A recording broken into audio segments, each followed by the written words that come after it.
Everything worth knowing about airborne maneuvers. But an elite group of flyers remain the envy of every human air force. Birds of prey. Raptors. Unmatched by any machine are their targeting skills, cunning battle tactics, and nimbleness on the wing.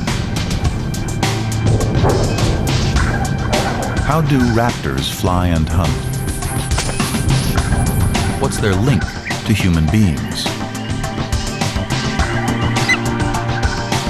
And can we borrow their technologies? For designers of high-performance aircraft, birds of prey are a source of inspiration and of envy. A new tiny camera now lets us ride along with these aces and experience the full splendor of their flight skills. Who are the raptors? Hawks like the red-tail are able to snag prey with bursts of speed.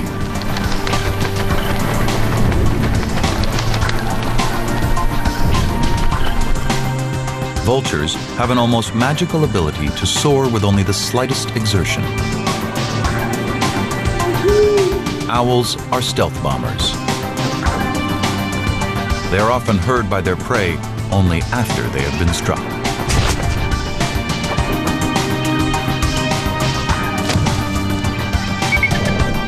Eagles have landing gear that serves a second purpose, delivering bone-crushing power to prey.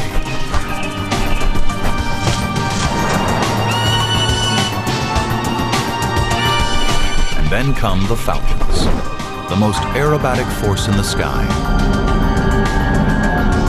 Take off with the biggest, fastest, quietest, and deadliest things on wings.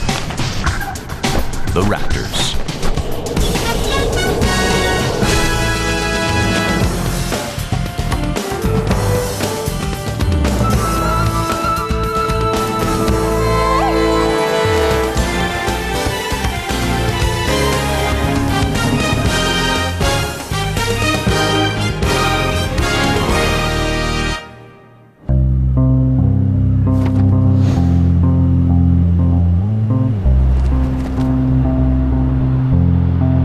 It's not an obvious place to raise a family, but a 120-meter stack of a nuclear power plant on the Mississippi River is a beacon for peregrine falcons looking to breed.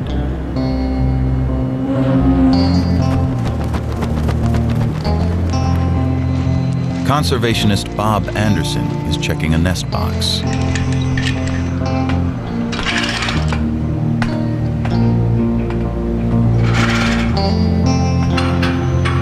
It's a risky job to approach the nest of the fastest of all raptors.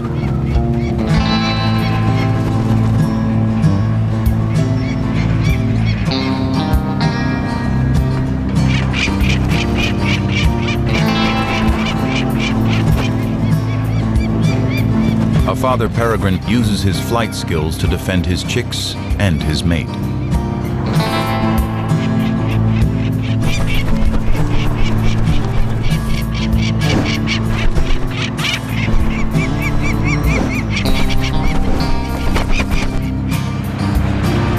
This falcon, her name is Belinda, is so protective of her young that she won't even leave the nest right now to strafe us and attack us.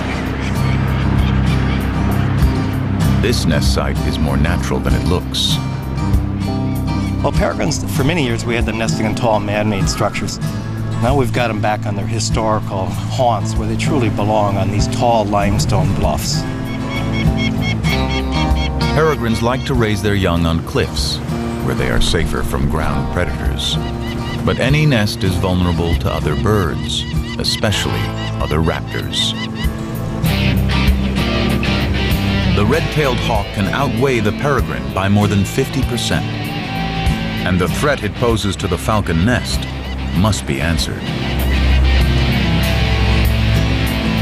The peregrine, though small, is ready to fight. Its maneuverability, and most of all its speed, can overwhelm virtually any intruder. The red-tail never even sees the danger from above. Another win for nature's top gun.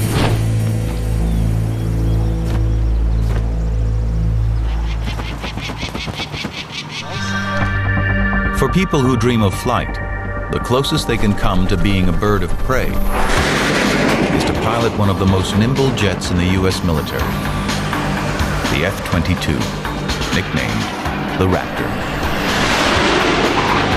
It makes the fastest turns of any modern fighter.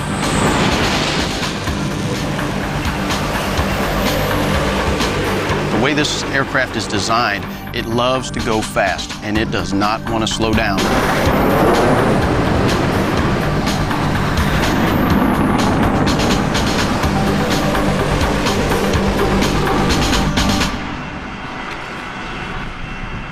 None of its predecessors has such a large percentage of its surface that's adjustable for flight control. The aircraft's controlled by a whole lot of movable surfaces. And if you noticed as you walked around this aircraft, they're very large. A living Raptor's wings and tail are far more adjustable than any airplane's. They can move through greater angles and curve rather than merely swing like a door on a hinge, and even fan out to change shape, all of which adds up to more flight control. If a Falcon and the F-22 were the same size, the bird would outmaneuver the machine in a dogfight, which is no slur against this fast accelerating aircraft.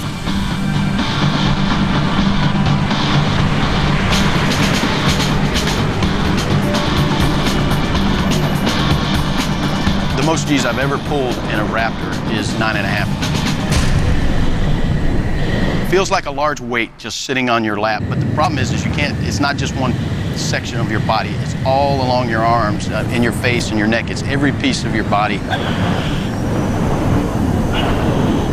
Fighter pilots build up an addiction. In a strange kind of way, fighter pilots love to pull G-forces. If fighter pilots could choose their reincarnations, they'd come back as Falcons.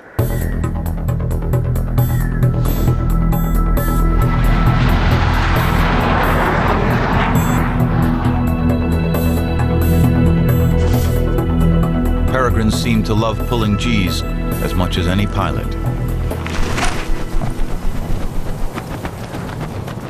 They experience maximum Gs in one of the greatest demonstrations of flight control in nature. It's their signature diving attack, the deadly stoop.